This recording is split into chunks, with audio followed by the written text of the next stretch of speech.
മഹാനായ ഇബ്നു മസ്ഊദ് റളിയല്ലാഹു തആല അൻഹു പറയുകയാ, നിനക്ക് കിട്ടുന്ന ഒന്നാമത്തെ പ്രതിഫലമെന്തേ? അല്ലാഹുവിന്റെ ഖുർആനിലെ ഒരായത്ത് ഓതുമെന്ന് തീരുമാനമെടുത്ത എന്റെ പ്രിയപ്പെട്ട വാപ്പാ, നിനക്ക് കിട്ടുന്ന ഒന്നാമത്തെ പ്രതിഫലം അല്ലാഹു നിന്നെ ഈ ദുനിയാവിലിട്ട് നരകിപ്പിക്കൂല. എത്രയെത്രയോ രോഗികളെ കാണുന്നുണ്ട്, കിടന്ന കിടപ്പിൽ കിടന്ന് മലമൂത്ര വിസർജനം നടത്തിയിട്ട് ഭാര്യയ്ക്ക് വേണ്ട, മക്കൾക്ക് വേണ്ട, അല്ലാഹുവേ ഭാര്യ ആഗ്രഹിക്കുന്നു, പടച്ചവര് ഈ മനുഷ്യനൊന്നും മരിക്കുന്നില്ലല്ലോ, എന്റെ ഉമ്മയൊന്നും മരിക്കുന്നില്ലല്ലോ, എന്റെ ഉമ്മയൊന്നും മരിക്കുന്നില്ലല്ലോ. എത്രയെത്രയോ രോഗികളെ കാണുന്നവരാ, എത്ര സ്നേഹിക്കുന്നവരാണെങ്കിലും നമ്മളെ വെറുക്കുമോ വാപ്പാ? എന്റെ പ്രിയപ്പെട്ട പെങ്ങളെ, അല്ലാഹുവിന്റെ ഖുർആനോദിയാ കിട്ടുന്ന ഒന്നാമത്തെ പ്രതിഫലം, എന്റെ പെങ്ങളെ, പടച്ചവൻ നിന്നെ ഈ ദുനിയാവിലിട്ട് നരകിപ്പിക്കൂല. രണ്ടാമത്തെ പ്രതിഫലമുണ്ട്. മഹാനായ അബൂ ഹാമിദുൽ ഗസ്സാലി റഹ്മത്തുള്ളാഹി പഠിപ്പിക്കുകയാ, എന്റെ പ്രിയപ്പെട്ടവരെ, എത്രയെത്രയോ നല്ല ആൾക്കാർ മരിച്ചല്ലോ, എത്രയോ ജനാസ വെള്ളിയാഴ്ച രാവിലെ കൊണ്ട് കബറടക്കിയവരാണ്, എത്രയോ ആൾക്കാരെ വെള്ളിയാഴ്ച ദിവസം ജുമഅയ്ക്ക് മുമ്പ് ഇവിടത്തെ പള്ളിക്കാട്ടിൽ കൊണ്ടുവന്ന് കബറടക്കിയവരാ. അല്ലാഹുവിന്റെ റസൂല് പറയുന്ന, ചെറുപ്പക്കാരാ, ഖുർആനോദിയാ കിട്ടുന്ന രണ്ടാമത്തെ പ്രതിഫലം, നിനക്ക് നല്ല മരണം കിട്ടും മോരേ. ഒരു നല്ല മരണം വേണ്ടേ? ഒരു നല്ല മരണം വേണ്ടേ വാപ്പാ? വെള്ളിയാഴ്ച ദിവസം ഷഹീദിനെ പോലെ പോകണ്ടേ? അല്ലാഹുവിന്റെ ഖുർആൻ, അല്ലാഹുവിന്റെ ഖുർആൻ എടുത്ത് വെച്ച് ഓതിയാ കിട്ടുന്ന രണ്ടാമത്തെ പ്രതിഫലമാ. മൂന്നാമത്തെ പ്രതിഫലമെന്ത്? ഈ സ്വർഗത്തിലിരുന്നു കൊണ്ട് ഇന്ന് മുതൽ ഖുർആൻ ഓതുമെന്ന് തീരുമാനിച്ച എന്റെ പ്രിയപ്പെട്ട യുവത്വമേ, മരിക്കുമ്പോ വെറുതെ മരിച്ചാ പോരാ, പോകുമ്പോ വെറുതെ പോയാ പോരാ, എല്ലാവരെയും കരയിപ്പിക്കണം പൊന്നുപോര്. എല്ലാവരെയും കരയിപ്പിച്ചിട്ട് ചിരിക്കുന്ന മുഖത്തോടെ യാത്രയാകണ്ടേ? അല്ലാഹുവിന്റെ ഖുർആനോദിയാ കിട്ടുന്ന മൂന്നാമത്തെ പ്രതിഫലം, എടാ, നിന്റെ ജനാസ കാണാൻ എല്ലാവരും വരും പൊന്നുപോര്. വെള്ളത്തുണിയിലെ പുതച്ചു കിടത്തിയിരിക്കുന്ന നിന്നെ കാണാ. ഇന്ന് വഅദ് പറയുന്ന സിറാജുണ്ടല്ലോ, ഇന്ന് ഈ വഅദ് പറയുന്ന സമയത്ത് ഇവിടെ എങ്ങാണെന്ന് വീണങ്ങ് മരിച്ചുപോയാ, അല്ലാഹുവേ, നിങ്ങൾ ആരെങ്കിലും എന്റെ നാട്ടിലൊന്ന് എത്തിക്കുമല്ലോ. ഈ സംഘാടകരോ അല്ലെങ്കിൽ എന്റെ കൂടെ വന്ന ചെറുപ്പക്കാര് ഈ പാവപ്പെട്ടവരോട് സ്നേഹമുള്ളതിന്റെ പേരില് എന്റെ മയ്യത്തിന്റെ വീട്ടിലേക്ക് എത്തിക്കുമല്ലോ. നാളെ രാവിലെ എഴുതാ, എന്റെ നാട്ടിലെ തിരുവനന്തപുരത്തിന്റെ മയ്യത്ത് കൊണ്ടുവെക്കുമ്പോ എന്റെ ഭാര്യ കരയുമല്ലോ, എന്റെ പൊന്നുമോന് സിനാന വാപ്പാ എന്ന് വിളിച്ചുകൊണ്ട് കരയുമല്ലോ, എന്റെ ഉമ്മ കരയുമല്ലോ, എന്റെ കൂടപ്പുറപ്പ് കരയുമല്ലോ. നാട്ടുകാര് മുഴുവനും നിറകണ്ണുകളോട് എന്റെ മയ്യത്ത് കാണാൻ എന്റെ വീട്ടിലേക്ക് കടന്നു വരുമല്ലോ. ആ സമയത്ത് നിങ്ങൾ വെളിയിൽ നിന്ന് പറയും, ഇന്നലെയും മരണത്തെക്കുറിച്ച് പറഞ്ഞവരാ, ഇന്നലെയും മരണത്തെക്കുറിച്ച് പറഞ്ഞവരാ. എന്റെ ചെറുപ്പക്കാരാ, നിന്റെ ശത്രു പോലും നീ മരിച്ചെന്ന് കേൾക്കുമ്പോ വരും പൊന്നുപോലെ. എല്ലാവരും നിറകണ്ണുകളോട് വീടിനകത്ത് കയറി വന്നിട്ട് വെള്ള തുണിയിൽ അടിയിൽ കിടക്കുന്ന നിന്റെ മുഖത്ത് നിന്ന് ആ തുണിയങ്ങോട്ട് ഉയർത്തുമ്പോ ചിരിക്കണ്ടേ മോനെ? പുഞ്ചിരിക്കുന്ന മുഖത്തോടെ പോകണ്ടേ? വാപ്പ കരയുമ്പോ, ഉമ്മ കരയുമ്പോ, ഭാര്യ കരയുമ്പോ, മക്കള് കരയുമ്പോ, മരിച്ച വീട്ടിലേറ്റവും കൂടുതൽ കരയുന്ന സമയമേതെന്നറിയുമോ? മയ്യത്ത് കെട്ടില് വീടിന്റെ മുന്നിൽ കൊണ്ടുവച്ചു വെള്ള തുണിക്കകത്ത് പൊതിഞ്ഞിട്ട് ലാ ഇലാഹ ഇല്ലല്ലാഹ് പള്ളിയിലെത്തി ദുആ ചെയ്ത് കഴിയുമ്പോ ജനാസ വീടിന്റെ വെളിയിലേക്ക് ഇറക്കുമ്പോ അല്ലാഹുവേ, എന്തൊരു കരച്ചരാ.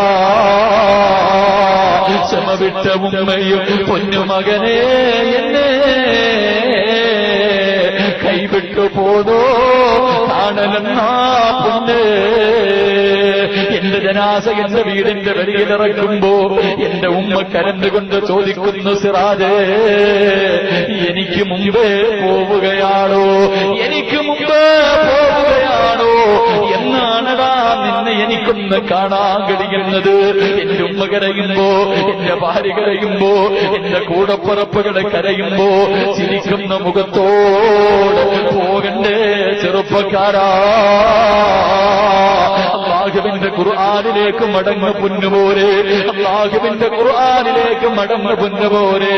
നാലാമത്തെ പ്രതിഫലം എന്തെന്നറിയുവോ? അല്ലാഹുവിന്റെ ഖുർആൻ ഓതുമെന്ന് തീരുമാനിച്ച എന്റെ പ്രിയപ്പെട്ട പെങ്ങള് മയ്യത്ത് കട്ടിൽ വീടിന്റെ മുന്നിൽ വന്നു. ജനാസ പൊതിപ്പോൾ മയ്യത്ത് കട്ടിലെടുത്ത് വെച്ചിട്ട് പച്ച തുണിയെടുത്തതിന്റെ മുകളിലേക്ക് വെച്ചിട്ട് അല്ലാഹുവേ 6 പേര് നിരന്ന് നിൽക്കുമല്ലോ, 6 പേര് നിരന്ന് നിൽക്കുമല്ലോ. എന്നിട്ട് മയ്യത്ത് കട്ടിൽ ലാ ഇലാഹ ഇല്ലല്ലാഹ് എന്ന് പറഞ്ഞുകൊണ്ട് തോളിലെടുത്ത് വെക്കുമല്ലോ. എന്റെ പ്രിയപ്പെട്ട പെണ്ണ്, അല്ലാഹുവിന്റെ ഖുർആൻ ഓതിയാ കിട്ടുന്ന 4ാമത്തെ പ്രതിഫലം നിന്റെ ജനാസ ചുമക്കുന്നതാരാ? നിന്റെ വാപ്പയല്ല, നിന്റെ മക്കളല്ല, നിന്റെ കൂടപ്പിറപ്പല്ല, നിന്റെ നാട്ടുകാരല്ല. അല്ലാഹുവിന്റെ ഖുർആൻ ഓതിയ മനുഷ്യനുണ്ടല്ലോ, അല്ലാഹുവിന്റെ ഖുർആൻ ഓതുന്ന മനുഷ്യനുണ്ടല്ലോ, അവന്റെ ജനാസ ചുമക്കുന്നത് മലക്കുകളാണ്. മലക്കിനെ കൊണ്ട് ജനാസ ചുമപ്പിക്കണ്ടേ?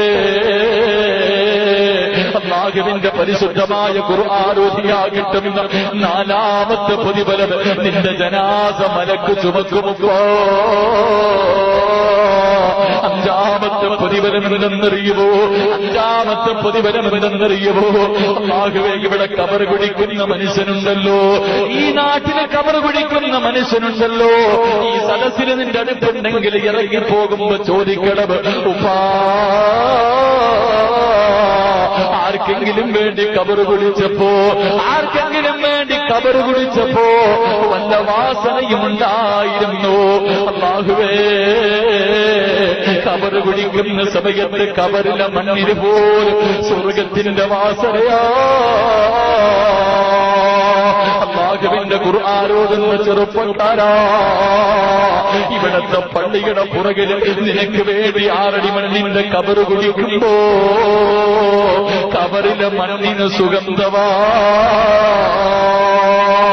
എന്റെ കയ്യിൽ നിന്ന് പറഞ്ഞതല്ല, എന്റെ പ്രിയപ്പെട്ട ചെറുപ്പക്കാരാ, അല്ലാഹുവിന്റെ റസൂലിന്റെ പ്രിയപ്പെട്ട സഹാബി മഹാനായ സയ്യിദുനാ സഅദ്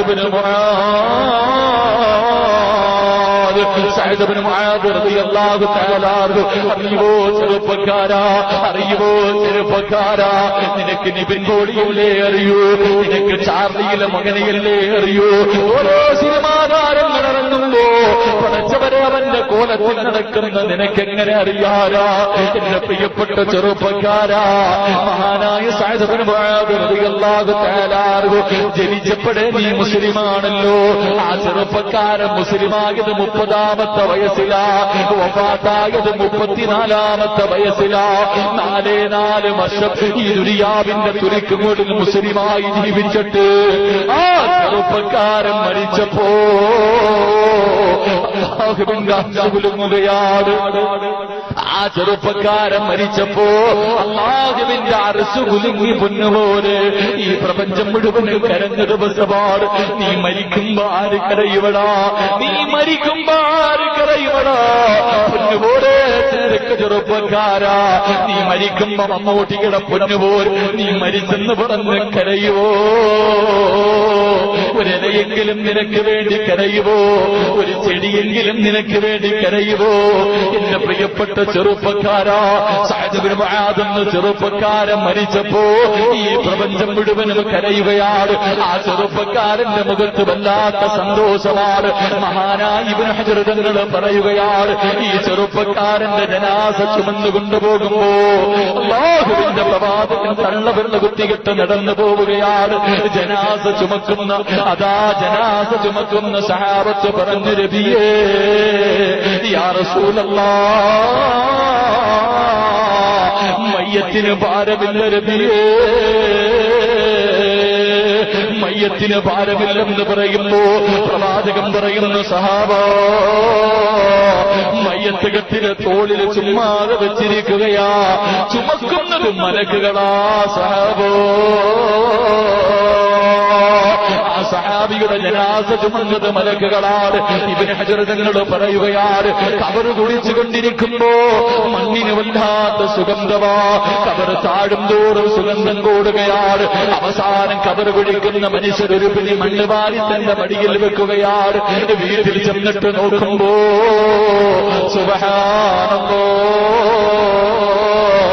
ആ മണ്ണ് കസ്തൂരിയായിരിക്കുകയാ, ആ മണ്ണ് കസ്തൂരിയായിരിക്കുകയാ. പാതിരാത്രിയിൽ കബർ കുടിച്ച മനുഷ്യനുണ്ടല്ലോ, സഅദ് ഇബ്നു മുആദ് എന്ന ചെറുപ്പക്കാരനെ സ്വപ്നം കാണുകയാണ്. അവിടെ നിന്ന് ചോദിച്ചു, സഅദേ എങ്ങനെ കിട്ടി സഅദേ, എങ്ങനെ കിട്ടി സഅദേ, ഈ പ്രതിഫലം നിനക്ക് എങ്ങനെ കിട്ടിയെന്ന് ചോദിക്കുമ്പോ അവിടെ നിന്ന് പറയുകയോ, ഞാൻ പിടിച്ച സുന്നത്ത് നോമ്പിന്റെ, ഞാൻ ഓതിയ ഖുർആനിന്റെ പ്രതിഫലമാണ് എന്ന് പറഞ്ഞു എന്ന് ചരിത്രം പഠിപ്പിക്കുമ്പോ പാതിരാത്രി ഒരുമിച്ച് കൂടിയവരെ